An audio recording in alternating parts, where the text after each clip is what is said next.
Assalamu alaikum. Welcome to 10th lecture of Object Oriented Programming.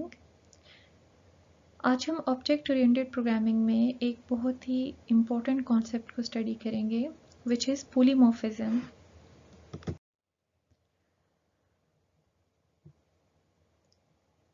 आज हम Object Oriented Programming के 4 pillars में से we will cover the last pillar, which is polymorphism. Previous lecture में हमने function overriding को thoroughly study किया और हमने देखा कि फंक्शन ओवरराइडिंग जो है वो बेसिकली हम इनहेरिटेंस में परफॉर्म करते हैं और फंक्शन ओवरराइडिंग जो है वो हमेशा पेरेंट और ड्राइव्ड क्लास में परफॉर्म होती है। फंक्शन ओवरराइडिंग में हमारे पास फंक्शन जो है उसका सिग्नेचर हमेशा सेम होता है, लेकिन उस फंक्शन की इम्प्लीमेंटेशन में चेंज आ जाता है when we override it in any base class. ठीक है, तो बेसिक जो कॉन्सेप्ट है ओवरराइडिंग का वो ये है कि हमारे पास एक पेरेंट क्लास होती है, उसमें हमारे पास जो है लेट्स से कोई फंक्शन है जिसको हम ओवरराइड करना चाह रहे हैं ड्राइव्ड क्लास में। ठीक है, तो क्या है कि सिंपली हम क्या करते हैं, उसी सिग्नेचर के साथ हम ड्राइव्ड क्लास में उस फंक्शन को डिफाइन करते हैं। Same signature means same name, same return types, same number of arguments and same type of arguments. ठीक है, तो हम उसी सिग्नेचर के साथ ड्राइव्ड क्लास में उस फंक्शन को डिफाइन करते हैं, लेकिन ड्राइव्ड क्लास में क्या होता है कि उसकी इम्प्लीमेंटेशन जो है वो ड्राइव्ड क्लास से जो है वो स्पेसिफिक इम्प्लीमेंटेशन होती है। ठीक है, और हमें फंक्शन ओवरराइडिंग रिक्वायर्ड ही तब होती है जब हमें किसी भी बेस क्लास की कोई स्पेशलाइज्ड क्लास जो है वो जनरेट करनी है, जिसमें बेस क्लास की निस्बत कुछ मेथड्स जो हैं वो डिफरेंट बिहेव करेंगे, उनका अपना स्पेसिफिक डिफरेंट बिहेवियर होगा बेस्ड ऑन दैट क्लास। ठीक है, तो फिर उस क्लास का जो अपना स्पेसिफिक बिहेवियर है उसको फिर वहाँ पे ओवरराइड किया जाता है। ठीक है, जैसे हमने एक सिंपल सी एग्जांपल देखी थी पर्सन और एडल्ट की। ठीक है, हमने देखा कि जो एडल्ट क्लास थी वो बेसिकली ड्राइव हो रही थी पर्सन क्लास से। ठीक है, और वो पर्सन क्लास की सारी कैरेक्टरिस्टिक्स को अडॉप्ट कर रही थी। सिर्फ एक जो कैरेक्टरिस्टिक एडल्ट क्लास की डिफरेंट थी वो ये थी कि जो एज की लिमिट है, ठीक है, वो एडल्ट क्लास में हमारे पास उस पर एक रिस्ट्रिक्शन थी कि जो एडल्ट है उसकी age should be greater than 18। तो इसलिए हमें जो सेट एज का मेथड है उसको हमें रीडिफाइन करना पड़ गया एडल्ट क्लास में। ठीक है, तो वहाँ पे फिर हमें क्या रिक्वायर्ड हुआ, हमें ये रिक्वायर्ड हुआ कि हम जो है सेट एज के मेथड को ओवरराइड करें ड्राइव प्लस एडल्ट में। ठीक है, उसके साथ ही हमने डिफरेंट रीजंस फॉर ओवरराइडिंग देखे, हमने डिफरेंट सिचुएशंस देखी जिसमें हमें ओवरराइडिंग रिक्वायर्ड होती है। साथ ही हमने देखा कि समटाइम्स ओवरराइडिंग जो है वो हमारे सिस्टम की परफॉर्मेंस इम्प्रूव करने के लिए भी हम यूज़ कर रहे होते हैं। ठीक है, जैसे हमने देखा कि हमारे पास एक बेस क्लास जो है वो शेप थी जिसमें रोटेट का मेथड था। ठीक है, और वो रोटेट का मेथड जब भी कॉल होता था वो ऑब्जेक्ट को 90 डिग्री पे रोटेट कर देता था। ठीक है, अब ये रोटेट का मेथड जो है वो उस शेप क्लास से ड्राइव्ड हमारे पास 3 जो है वो सब क्लासेस थी, लाइन, सर्कल और ट्राइंगल। ठीक है, अब लाइन और ट्राइंगल के केस में रोटेट मेथड जो है वो बिहेव कर रहा था। ठीक है, मीन्स कि वो लाइन को भी रोटेट करता था, ट्राइंगल जो है ठीक है उसको भी वो रोटेट करता था ऑन सर्टेन डिग्रीज। ठीक है, लेकिन सर्कल के केस में जो रोटेशन का मेथड था उसकी कोई सिग्निफिकेंस नहीं थी कि इस सर्कल को आप जिस डिग्री पे भी रोटेट करो it will look the same. तो हमने क्या किया, हमने उस रोटेट के मेथड को रीडिफाइन कर दिया सर्कल क्लास में, और हमने उसको इनिशियलाइज कर दिया 0 से। ठीक है, कि मीन्स कि जब सर्कल के केस में यूज़र रोटेशन परफॉर्म करेगा then there will be no change और नो कंप्यूटेशन, और सिंपली क्या है, सर्कल एज इट इज़ रहेगा और परफॉर्मेंस जो है वो क्या हो जाएगी, इन्हांस हो जाएगी, क्योंकि सर्कल के ऊपर रोटेशन अप्लाई करके भी वही रिजल्ट आएगा जो कि आप जो है जब उसको उसकी इम्प्लीमेंटेशन को जो है वो इनिशियलाइज कर देते हो 0 से। ठीक है, मीन्स कि नो ऑपरेशन। तो इस तरह हमने देखा कि ओवरराइडिंग जो है उसके थ्रू हम जो है परफॉर्मेंस भी इम्प्रूव कर सकते हैं। साथ ही हमने डिफरेंस देखा ओवरलोडिंग और ओवरराइडिंग में। ठीक है, हमने देखा ओवरलोडिंग क्या होती है, वो विद इन सेम क्लास होती है, और ओवरलोडिंग में क्या होता है कि फंक्शन का सिग्नेचर जो है वो सेम नहीं होता है, सिग्नेचर हमेशा उसमें वेरिएशन होनी चाहिए, तो फिर हम ओवरलोडिंग कर सकते हैं, सिर्फ फंक्शन का नेम सेम होना चाहिए। जबकि ओवरराइडिंग में हमने देखा कि हम एग्जैक्टली सेम सिग्नेचर के साथ फंक्शन को रीडिफाइन करते हैं, लेकिन हमारे पास क्या रिस्ट्रिक्शन होती है कि एक फंक्शन जो है वो पेरेंट में होता है और दूसरा फंक्शन जो है विद सेम सिग्नेचर वो ड्राइव्ड क्लास में होता है।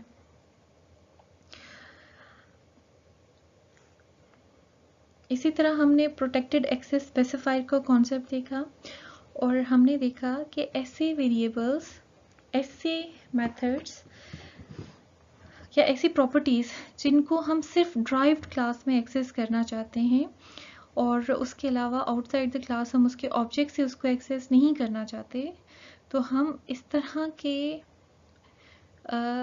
जो भी इस तरह के मेंबर्स होते हैं क्लास के जिनको हम ड्राइव क्लास में एक्सेस करना चाह रहे होते हैं, उनको हम प्रोटेक्टेड डिफाइन कर देते हैं। ठीक है, और प्रोटेक्टेड जो मेंबर्स होते हैं वो जिस क्लास में डिफाइंड होते हैं सिर्फ उसी क्लास में एक्सेसिबल होते हैं या फिर ड्राइव क्लास में।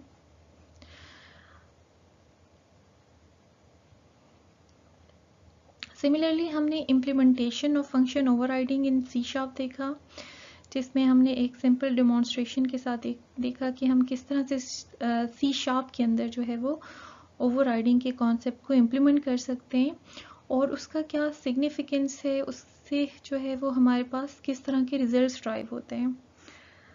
हमने दिस और बेस कीवर्ड को देखा और हमने देखा कि दिस और बेस कीवर्ड्स जो हैं उनकी सिग्निफिकेंस हमारे पास इनहेरिटेंस में आती है। और क्या होता है कि जब हम किसी भी ड्राइव्ड क्लास के अंदर दिस कीवर्ड को यूज़ करते हैं तो वो बेसिकली जो दिस है वो उस केस में उसी क्लास का ऑब्जेक्ट होता है, और दिस के थ्रू हम जो ड्राइव क्लास है उसी के मेथड्स को कॉल कर सकते हैं। और बेस कीवर्ड के थ्रू हम क्या कर सकते हैं, बेस क्लास के मेथड्स को कॉल कर सकते हैं, और ये स्पेशली हमारे लिए हेल्पफुल होते हैं इन केस ऑफ ओवरराइडिंग, कि जब हमारे पास सेम मेथड जो है वो बेस क्लास में भी है और सेम मेथड जो है वो हमारे पास ड्राइव क्लास में भी है, और अगर ड्राइव क्लास में किसी पॉइंट पे हमें रिक्वायर्ड है कि हम ड्राइव क्लास का जो ओवररिडन मेथड है उसको कॉल ना करें बल्कि बेस क्लास के मेथड को कॉल करें, तो हम बेस कीवर्ड के थ्रू उसको इफेक्टिवली कॉल कर सकते हैं। आज के लेक्चर में हम पॉलीमॉर्फिज्म का कॉन्सेप्ट देखेंगे। हम देखेंगे कि पॉलीमॉर्फिज्म क्या है, वो किन डिफरेंट वेज में जो है ऑब्जेक्ट ओरिएंटेड प्रोग्रामिंग में हम जो है उसको अचीव कर सकते हैं। उसके अलावा एक सिंपल सी शार्प की डेमोन्स्ट्रेशन से हम पॉलीमॉर्फिज्म के कॉन्सेप्ट को समझने की कोशिश करेंगे। ठीक है, और उसके साथ ही हम जो है वर्चुअल फंक्शंस जो है उनको स्टडी करेंगे और हम देखेंगे कि किस तरह से जो है वर्चुअल फंक्शंस यूज होते हैं पॉलीमॉर्फिज्म में। We will start with polymorphism.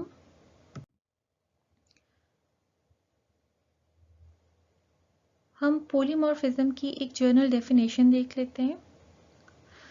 Polymorphism means many forms, ठीक है, और जिसमें क्या है कि पोली मीन्स मैनी, ठीक है, poly means many and morphism means forms, ठीक है। तो बेसिकली पोलीमॉर्फिज्म मीन्स कि किसी एक चीज की मल्टीपल फॉर्म्स, ठीक है। अब वो किस तरह से हैं उनको हम आगे देख लेते हैं, लेकिन एट द मोमेंट आप जो है सिर्फ पोलीमॉर्फिज्म जो वर्ड है उसकी हम एक्चुअल मीनिंग को देखते हैं, ठीक है। और उसके जो मीनिंग्स हैं वो क्या है, poly means many and morphism means forms, many forms, ठीक है। और basically polymorphism means many forms of the same thing, ठीक है, एक ही चीज के मुख्तलिफ रूप।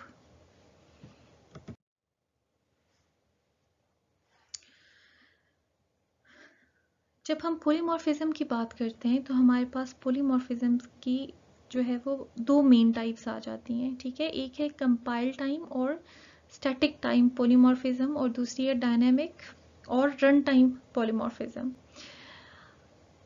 जो कंपाइल टाइम पोलीमॉर्फिज्म है या स्टैटिक पोलीमॉर्फिज्म है वो बेसिकली हम अचीव करते हैं यूजिंग मेथड ओवरलोडिंग, ठीक है। मेथड ओवरलोडिंग से आप फेमिलियर हो कि क्या होती है।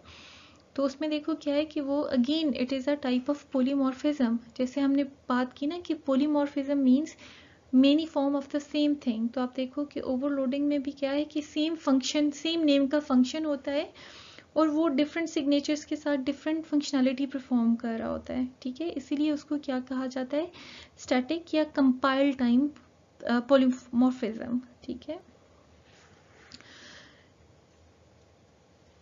सिमिलरली हमारे पास ऑपरेटर ओवरलोडिंग जो है वो भी कंपाइल टाइम और स्टैटिक पोलीमॉर्फिज्म की कैटेगरी में आता है, ठीक है। इसको हम जो है वो नेक्स्ट लेक्चर्स में देखेंगे।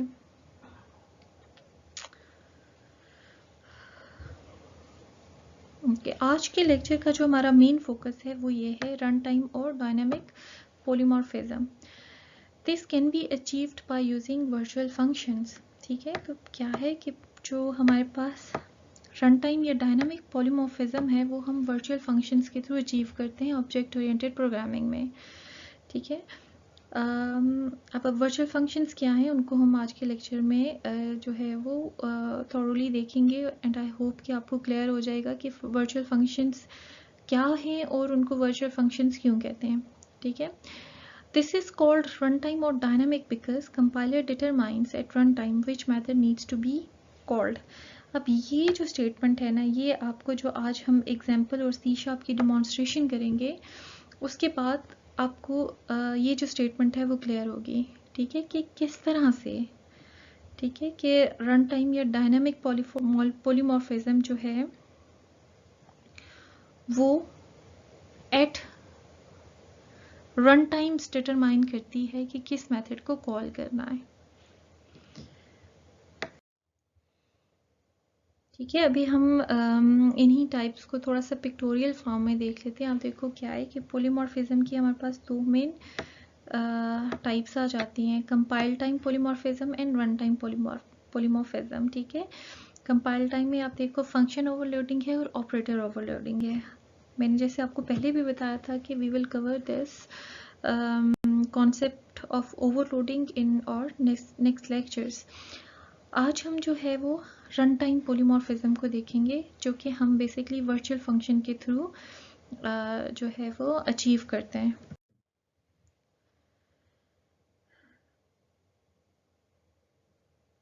हम थोड़ा सा रन टाइम पोलीमॉर्फिज्म को समझने की कोशिश करते हैं।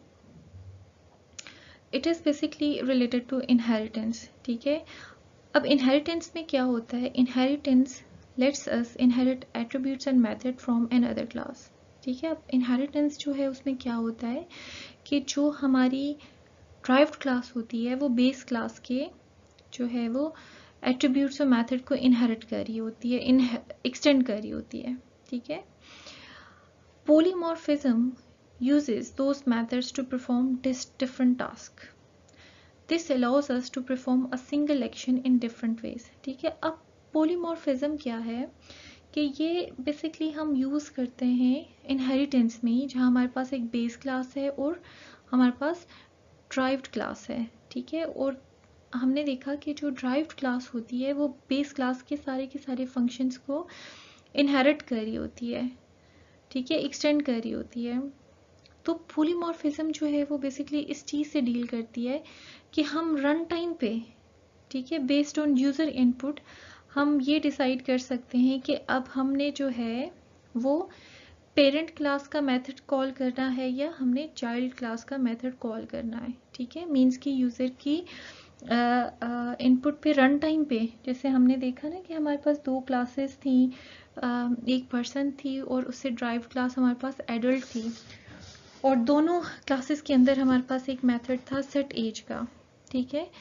तो अब क्या है कि पॉलीमॉर्फिज्म हमें अलाउ करती है कि रन टाइम पे हम ये डिसाइड करें कि अब सेट एज का मेथड जो है वो हमने पर्सन का कॉल करना है या हमने एडल्ट का कॉल करना है, ठीक है। तो वो रन टाइम पे है कि अगर लेट्स से कि यूज़र जो है वो उसके पास कुछ ऑप्शंस आ रहे हैं और वो उसमें से सिलेक्ट करता है कि मैंने अभी एडल्ट को ऐड करना है, ठीक है। तो फिर उसी वक्त उसकी इस चॉइस की बेस के ऊपर ये डिसाइड होगा कि अब जो है सेट एज का मेथड वो एडल्ट क्लास का कॉल करना है, ठीक है। या अगर वो पर्सन सिलेक्ट करता है तो फिर सेम जो सेट एज का फंक्शन है, ठीक है, जो बेसिकली एक स्पेसिफिक कोई इवेंट है, कोई बटन है जिसके बैकएंड पे सेट एज का मेथड कॉल हो रहा है।